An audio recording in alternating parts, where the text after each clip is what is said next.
Good morning students. KPS की online classes में मैं आपका स्वागत करता हूं। आज हम class 5th Hindi reader chapter 3 अपनी वस्तु पढ़ने जा रहे हैं। स्टार्ट करता हूं। फर्स्ट पैराग्राफ है। एक महात्मा जी कहीं जा रहे थे। मार्ग में उन्होंने एक स्थान पर दो व्यक्तियों को ऊंची आवाज़ में बोलते हुए सुना। यानी उन्होंने सुना कि दो व्यक्ति है वो ज़ोर ज़ोर से बोल रहे हैं। दोनों ही हाथों में लठ लिए एक दूसरे के प्राण लेने को उद्यत दिखाई देते हैं। उद्यत का मतलब होता है तैयार, यानी दोनों व्यक्ति एक दूसरे को मारने के लिए तैयार थे। दोनों ने हाथों में जो है वो लकड़ी का डंडा ले रखा था। एक कहता था कि यह भूमि मेरी है और मैं इसका स्वामी हूँ, जबकि दूसरा उस भूमि को अपनी बतला रहा था। यानी दोनों आपस में झगड़ रहे थे और दोनों उस भूमि को अपना अपना बता रहे थे। उस भूमि पर अपना अपना स्वामित्व यानी अधिकार जतलाने के लिए दोनों ही क्रोध से लाल पीले हो रहे थे, यानी बहुत ज़्यादा गुस्सा हो रहे थे। अपने अपने पक्ष में दलीलें दे रहे थे और वो अपने पक्ष में कह रहा था और वो अपने पक्ष में, यानी दोनों अपने अपने पक्ष में दलील दे रहे थे। दलील का मतलब होता है तर्क देना, और लाल पीला होना मुहावरा है जिसका मतलब होता है क्रोधित होना। तो वे दोनों आपस में क्रोधित हो रहे थे और मरने मारने पर उतारू हो रहे थे। महात्मा जी ने ये चीज़ सुनी। ये इस जो पैराग्राफ पढ़ा है उससे रिलेटेड 4 क्वेश्चन है जिनके आंसर दिए हुए हैं, ये आपको लर्न करने। सेकंड पैराग्राफ जो है वो है, संत महात्मा तो स्वभाव से ही दयालु एवं परोपकारी होते हैं, सदैव सबका भला ही चाहते हैं, सबका अच्छा चाहते हैं। उन्होंने मन ही मन विचार किया कि ये दोनों लड़ाई झगड़ा करके व्यर्थ ही अपने प्राण गंवाने पर तुले हुए हैं, अतएव इन्हें समझा बुझाकर शांत करने और इनका आपस में समझौता कराने का प्रयास करना चाहिए। महात्मा जी ने सोचा कि ये एक दूसरे के प्राण लेने वाले हैं और बहुत ज़्यादा क्रोधित हो गए हैं, इन्हें समझा बुझाकर पहले शांत किया जाए और फिर उसे समझाया जाए। यह सोचकर वे उनके निकट गए और उन्हें संबोधित करते हुए बोले, हे भद्र पुरुषों, भद्र का मतलब सज्जन पुरुष होता है, तुम लोग कौन हो और आपस में झगड़ा क्यों कर रहे हो? आप लोग क्यों झगड़ रहे हो? ये सेकंड पैराग्राफ के जो क्वेश्चंस है और उनके आंसर है, ये लर्न करेंगे आप। थर्ड पैराग्राफ है, महात्मा जी को देखकर उनमें से एक व्यक्ति बोला, महात्मन हम दोनों भाई हैं, यानी वो आपस में सगे भाई थे। हमारे पिता ने मरते समय अपनी संपत्ति का जो बंटवारा किया था उसके अनुसार उस भूमि का मालिक मैं हूँ। यानी पिताजी ने मरते समय जो हमारा बंटवारा किया था उसके अनुसार ये भूमि मेरी है, फिर भी ये व्यर्थ ही झगड़ा कर रहा है। दूसरा व्यक्ति तत्काल चिल्ला उठा, यानी उसी समय बोल उठा, महाराज ये बिल्कुल झूठ बोल रहा है, यह भूमि इसके भाग में नहीं बल्कि मेरे भाग में आती है, यानी ये तो मेरे हिस्से में है, इसलिए इसका असली मालिक तो मैं हूँ। यह झूठ-मूठ ही इसे अपनी बतलाकर और मुझे डरा धमकाकर इसे हड़पना चाहता है, ये लेना चाहता है। यानी हर पैराग्राफ के क्वेश्चन आंसर दिए हुए हैं तो आपको लर्न करने हैं। तो महात्मा जी से दोनों ने कहा कि ये भूमि हमारे हिस्से की है, दोनों ने अपने अपने हिस्से में बताई। महात्मा जी ने शांत भाव से फरमाया, यानी कहा, तुम दोनों इस भूमि को अपना कहते हो और अपने अपने पक्ष में दलीलें देते हो, यानी तर्क देते हो। ऐसे तो इसका निर्णय कभी नहीं होगा, यानी तुम दोनों अपने अपने बता रहे हो और अपने अपने पक्ष में तर्क दे रहे हो, तो ऐसे तो इसका निर्णय नहीं हो पाएगा, फैसला नहीं हो पाएगा। इसलिए अच्छा यही रहेगा कि जिस भूमि के लिए तुम दोनों मरने मारने पर उतारू हो गए हो, यानी उतावले हो गए हो, उससे ही यह बात पूछ लो, यानी उस भूमि से यह बात पूछ लो कि उसका असली मालिक तुम दोनों में से कौन है। वह स्वयं ही इस बात का निर्णय कर देगी, वो अपने आप बता देगी कि मैं किसकी हूँ। कुछ पल तक दोनों महात्मा जी के मुख की ओर ताकते रहे, फिर बोले, किंतु यह कैसे संभव है, यानी ये संभव कैसे है? भूमि भी कभी बोलती है, यानी क्या भूमि बोलती है कभी? भूमि कैसे बताएगी? महात्मा जी ने उत्तर दिया, हाँ अवश्य बोलती है, परंतु उसकी आवाज़ तुम लोग नहीं सुन सकते, लेकिन उसकी आवाज़ तुम सुन नहीं पाओगे। किंतु यह बताओ कि भूमि जो भी निर्णय देगी क्या वह तुम दोनों को मान्य होगा? यानी भूमि ने जो भी कह दिया वो तुम लोग मानोगे? दोनों भाई इस बात पर राजी हो गए, यानी महात्मा जी की बात मानने के लिए राजी हो गए कि जो भी भूमि कहेगी हम उस बात को मानेंगे। तब महात्मा जी बोले, मुझे बहुत ज़ोरों से भूख लगी है, पहले मुझे भोजन कराओ, यानी मैं भूखा हूँ, पहले मेरे को भोजन कराओ। वे बोले, भूमि का निर्णय हो जाए फिर आपको डटकर खाना खिलाएंगे, यानी भूमि का निर्णय हो जाए कि किसकी है, उसके बाद में आपको खाना खिला देंगे। महात्मा जी ने कहा, भूमि का निर्णय तो हो ही जाएगा, वह कहीं भागे थोड़ी ही जा रही है, कहीं भागेगी थोड़ी। पहले भोजन हो जाए ताकि मन मस्तिष्क कुछ ठिकाने आए, यानी दिमाग है वो ठिकाने आ जाए, इसलिए तुम दोनों अपने घर से भोजन ले आओ, तब तक हम यहीं बैठते हैं। यह कहकर महात्मा जी एक पेड़ की छाया में बैठ गए कि आप लोग मेरे लिए खाना लेकर आओ, तब तक मैं यहीं बैठ जाता हूँ।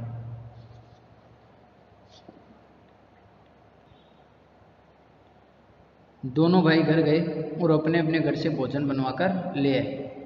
महात्मा जी ने उन दोनों को बैठ जाने को कहा। तत्पश्चात यानी उसके बाद में उन्होंने भोजन के 3 भाग किए, एक स्वयं का और 2 दोनों भाइयों के, और दोनों भाइयों को भोजन करने का आदेश देकर स्वयं भी भोजन करने लगे। इस प्रकार ऊपर की सब बातचीत तथा भोजनादि में लगभग 2 घंटे लग गए। सारी बातचीत करने में, जो भी ऊपर अभी बातचीत हुई थी तीनों के बीच में, और भोजन करने में 2 घंटे लग गए। महात्मा जी की इस समस्त कार्यवाही का उद्देश्य केवल यह था कि दोनों का क्रोध कुछ कम हो जाए। महात्मा जी का उद्देश्य केवल यही था, उन्हें एक्चुअल में खाना नहीं खाना था। उनका उद्देश्य ये था कि कुछ समय व्यतीत कर दिया जाए ताकि ये दोनों का जो गुस्सा है, क्रोध है, वो शांत हो जाए, ताकि उन्हें समझाया जाए, बुझाया जा सके। क्यों? और हुआ भी यही। यानी जब हम क्रोध में होते हैं तब हम कोई व्यक्ति क्रोध में होता है तो उसको समझाया जाना संभव नहीं होता है। इसलिए महात्मा जी चाहते थे कि पहले इनको शांत किया जाए, और ऐसा ही हुआ। ये दोनों जब भोजन से निवृत्त हुए, यानी जब स्वतंत्र हो गए या भोजन कर चुके, तो काफ़ी शांत थे। उन्होंने महात्मा जी के चरणों में विनय की, यानी निवेदन किया, महाराज यह भूमि तो कुछ बोलेगी नहीं, इसलिए आप ही हमारा निर्णय कर दो। उन्हें पता था कि भूमि कभी बोलती थोड़ी है, तो उन्होंने कहा महात्मा जी आप ही हमारा निर्णय करो। महात्मा जी ने कहा इस भूमि से पूछकर इसका निर्णय करते हैं, यानी इस भूमि से पूछते हैं। यह कहकर उन्होंने अपना कान भूमि के साथ लगाया, मानो कुछ सुनने का प्रयत्न कर रहे हो, यानी प्रयास कर रहे हो। कुछ देर तक तो वे भूमि के साथ कान लगाए रहे, फिर सीधे बैठ गए और गंभीर वाणी में, यानी आवाज़ में बोले, यह भूमि तो कुछ और ही कह रही है, यानी भूमि कुछ और ही बात बोल रही है। दोनों भाई बोले महाराज भूमि क्या कह रही है?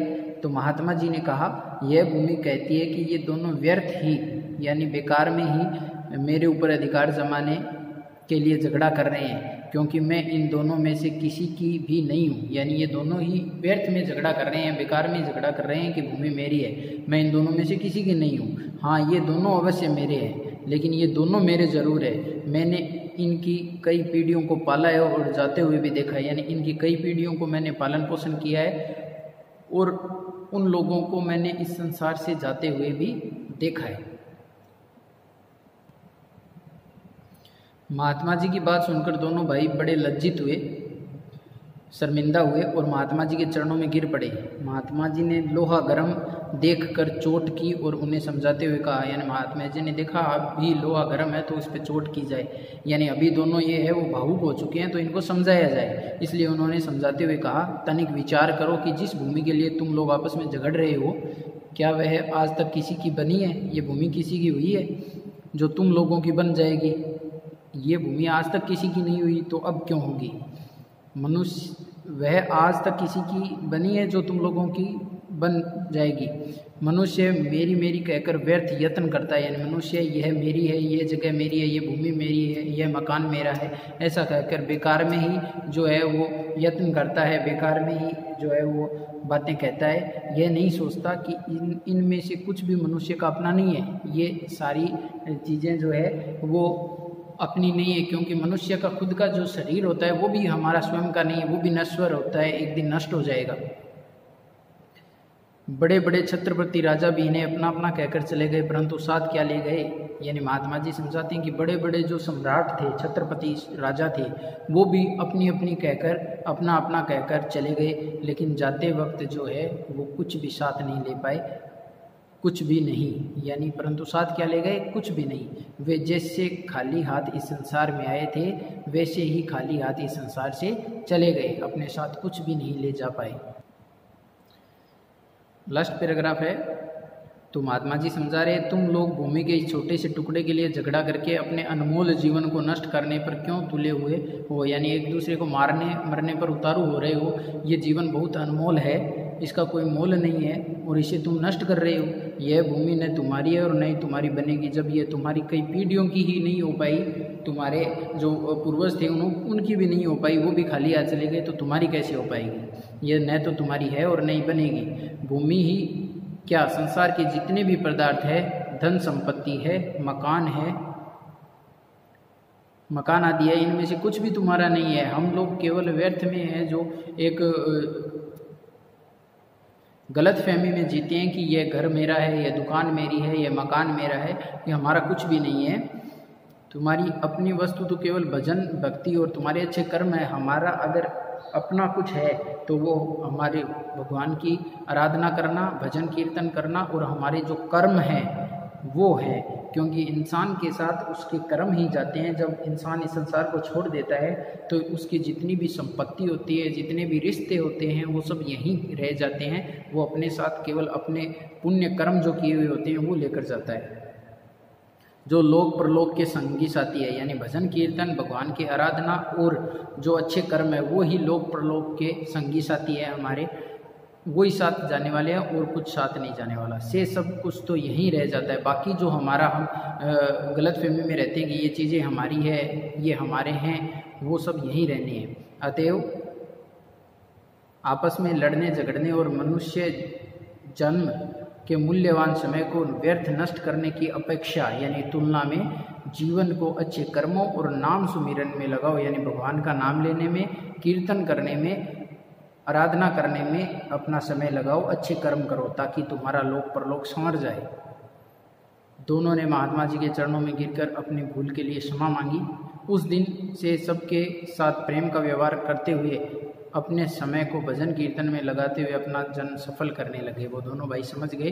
तो देखो कितना अच्छा लेसन है और उससे हमें ये प्रेरणा मिलती है कि हमें व्यर्थ में जो है वो ये मेरा, ये तेरा, इस गलत फहमी में नहीं रहना चाहिए। एक्चुअल में हमारा कुछ भी नहीं है। इस संसार में हम खाली आते ही थे और एक दिन इस संसार को छोड़कर खाली आते चले जाएंगे। तो अतः इन फिजूल की बातों में अपना समय बर्बाद करने के बजाय हमें अपना समय जो है वो अच्छे कर्मों में सत्कर्म करें, ईश्वर की आराधना करें, भगवान का नाम लें और दूसरों का भला करें। जितना हो हमसे हम दूसरों का भला करें, यही अच्छे कर्म होते हैं और यही हमारे साथ परलोक में जाने वाले हैं। बाकी इस संसार में हम खाली हाथ आए थे और खाली ही हाथ ही चले जाएंगे। तो ये लेसन था, इससे बहुत अच्छी सीख मिलती है। आप लोग ये लेसन वीडियो देखने के बाद में अपनी बुक से रीड करेंगे। इस लेसन में 9 पैराग्राफ बनाए हुए हैं और हर पैराग्राफ के जो है वो 4-5 क्वेश्चंस है जिनके आंसर भी दिए गए हैं। हालांकि मैंने 2-3 पैराग्राफ के बताए थे आपको, तो आपको ये क्वेश्चन आंसर जो है वो रीड करने हैं, लर्न करने हैं। एग्जाम इनमें से आ सकते हैं और रिटर्न वर्क जो भी होगा बुक और नोटबुक से रिलेटेड वो मैं आपको सेंड कर दूंगा। Thank you, have a nice day.